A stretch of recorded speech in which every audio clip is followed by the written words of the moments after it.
Lighting দেখে মনে হচ্ছে না যে কালী পুজো এসে গেল।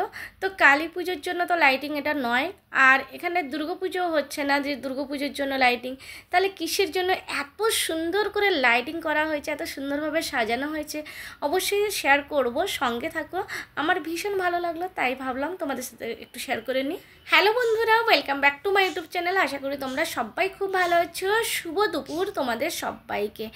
বাজারে চলেছি, অবশ্যই ইন্দোরের সবথেকে বড় বাজার রাজবাড়া মার্কেট, ওখানটায় চলেছি, পুজোর কেনাকাটা করতে যাচ্ছি। তো কি করতে যাচ্ছি অবশ্যই তোমরা সঙ্গে থেকেও জানতে পারবে। আর আমরা যদিও বা দুর্গাপুজোকে খুব বড় মানি, কিন্তু যেহেতু আমি বাইরে থাকি, বাইরে দুর্গাপুজোর থেকে বেশি মানে নবরাত্রিকে, 9টা রাত্রি মাতাজিকে ঘরে নিয়ে এসে তার জন্য পুরো সুন্দরভাবে পুজো আয়োজন, গরবা নাচছে। তো গরবার জন্য প্রচুর ভিড়, মানে ওদের ড্রেস কেনা, ওদের জুয়েলারি অর্নামেন্টস নেবে, তো তার জন্য প্রচুর ভিড়। আর নর্মালি এটা ইন্দোরের সবথেকে বড় বাজার। আমি তো মানে তোমাদের সাথে কোনো ফটো শেয়ারই করতে পারছি না, কারণ এতটাই ভিড়। তো যাই হোক, কিছু করার থাকে না, তাও তোমাদের সাথে জাস্ট একটুখানি শেয়ার করেছি। আর আমি বাসে সিট পাইনি, আমি কোথায় বসে চলেছি সেটা তোমাদের সাথে একটুখানি শেয়ার করে নিচ্ছি। অ্যাকচুয়ালি বাসে সিট ছিল না, আর আমার বসার খুব দরকার ছিল, কারণ আমার একটু সমস্যা হচ্ছিল। তো ড্রাইভার দাদা বললেন যে তোমাকে একটা কাপড় দিচ্ছি, তুমি মুছে নাও আর ওইখানে বসে যাও। আর সত্যি কথা বলতে কি, আমারও এইসব নিয়ে কোনো সমস্যা নয়। কোথায় বসলাম, কোথায় গেলাম, কোথায় ঘুমালাম, কি খেলাম, কি করলাম, আমার কাছে এগুলো কোনো ম্যাটার করে না। যাই দেবে সবটাতেই হ্যাঁ, শুধু যদি মানুষের ব্যবহারটা ভালো হয় ব্যাস, আমার কোনো কিছুতে আর কোনো অসুবিধে নেই। তো অনেক দিন পর আমি আইসক্রিম খেলাম, বেশ ভালো লাগছে। নর্মালি আমি আইসক্রিম খাই না।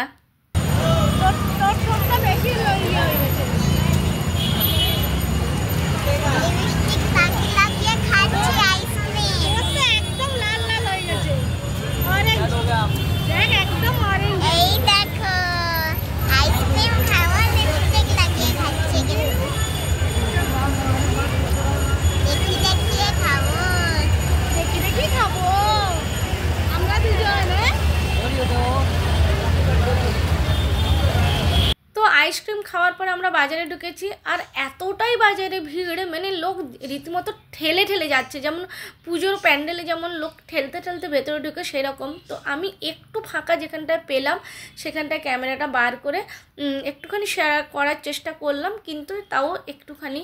আর এই যে এখানটায় হচ্ছে রাজবাড়া মার্কেট, মানে রাজবাড়া প্যালেস। রাজবাড়া প্যালেস তো ইন্দোরের খুবই ফেমাস, তো ভাবলাম তোমাদের সাথে একটু শেয়ার করি। তো ওখানটায় আমরা কেনাকাটা, সত্যি বলছি, কেনাকাটা করতে পারিনি, কারণ এত ভিড়ের ভেতরে কেনাকাটা করা সম্ভব নয়। তারপরে আমরা মলে চলে এলাম, আর মলে এসে দেখি ওখানেও প্রচুর ভিড়। তো আমি আর ও দুজনে মিলে একটা জায়গায় বসে গেছি, যে তোমরা যা কেনার কেনো, কিন্তু আমরা এখানে দুজনে বসে তো এখানটায় দেখছি কি নেব কি নেব না। আমরা জামা কাপড়ের ভেতরে বসে আছি, আর আমাদেরকে কেউ দেখতে পায়নি, জামা কাপড়ের ভেতরে বসে আছি। আর তোমাদেরকে আমি এই জুতো। তো বাজার থেকে ফিরে আসার পরে আমার হাতে যেহেতু অনেক সময় কম ছিল, তাই ছেলেকে ডেকে নিয়েছিলাম, ডাক্তারের কাছে যাওয়ার ছিল। আর ডাক্তারের কাছ থেকে ফেরার পথে এত খিদে পেয়েছে বলার মতো নয়, তাই এখানটায় বসে আমরা ভাবছিলাম কি খাবো, তো কি অর্ডার দিয়েছি সেটাও দেখাবো। দুপুরবেলা তাড়াহুড়ো করে বেরোনোর জন্য খাওয়া দাওয়াও ঠিক মতন হয়নি, ওখানটাও দেরি হয়ে গেল। আর ডাক্তারের কাছে গেলাম, সেখানেও অনেকটা দেরি হয়ে গেছে। তো এখনও ভীষণ খিদে পেয়ে গেছে, তাই আমরা একটা জায়গায় বসে গেছি। একটু মানে ভাবছিলাম যে কি অর্ডার দেবো, তারপরে দেখলাম যে মাঞ্চুরিয়ান ঠিক আছে, আর দুদিন পরে তো পেঁয়াজ রসুনও খাওয়া বন্ধ হয়ে যাবে, তাই ভাবলাম যে মাঞ্চুরিয়ান নিয়ে নিয়ে, মাঞ্চুরিয়ানটা ভালো লাগে। আর আমার বাইরে না এখানকার বিশেষ করে চাউমিনটা আমার ভালো লাগে না, তাই আমি এখানকার চাউমিন নিই না। ছেলের খুব পছন্দ, বাট আমার ভালো লাগে না বলে তাই আমরা মাঞ্চুরিয়ান নিলাম। এখানটায় কখনো খাইনি, তো ভাবলাম যে একবার টেস্ট করে দেখি, যদি ভালো লাগে তো ঠিক আছে, না হলে আমরা আমাদের বাড়ির পাশে যেখানে খাই সেখানটাই চলে যাব, নাহলে ওখানেই খাওয়াবো।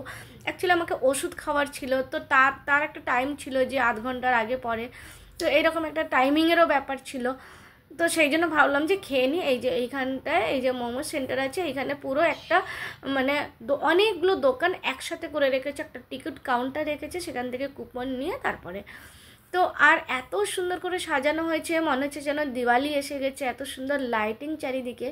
কিন্তু বলে রাখি, এটা কিন্তু দিওয়ালির জন্য নয়, এটা আসলে নবরাত্রির, তো মা আসছেন, তো মা আসার জন্য যে গরবা ডান্স হয়, সেই গরবা ডান্সের জন্য কিন্তু চারিদিকে লাইটিং। আর এটা হচ্ছে ইন্দোরের খুবই প্রাচীন মন্দির, ঐতিহাসিক মন্দির, সেটা হচ্ছে যে মা অন্নপূর্ণা মন্দির।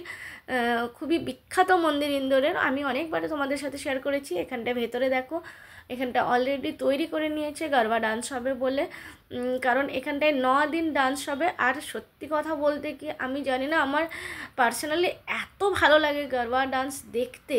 আমি নিজে করতে পারি না, তাও মানে চেষ্টা করি একটু আধটু, বাট আমি একদমই ডান্স করতে পারি না। তো দেখো কি সুন্দর, মনে হচ্ছে দিওয়ালি, তাই না?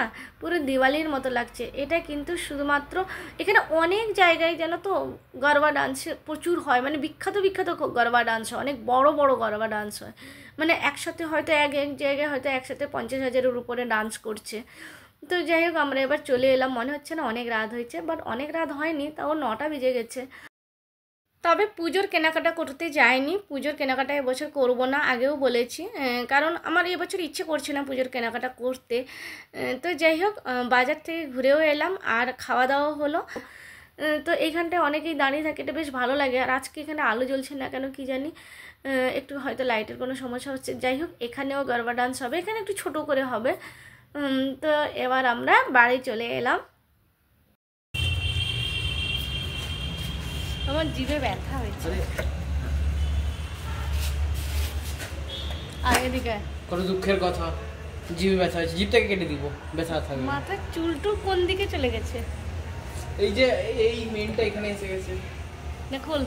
তো বন্ধুরা, কেমন লাগলো আমার আজকের এই ব্লগ? যদি তোমাদের ভালো লাগে লাইক কমেন্ট শেয়ার করে দিও। আবার আসবো নতুন একটা ব্লগ নিয়ে। ততক্ষণ ভালো থেকো, সুস্থ থেকো, সাবধানে থাকো। টাটা, বাই বাই, শুভরাত্রি তোমাদের সবাইকে।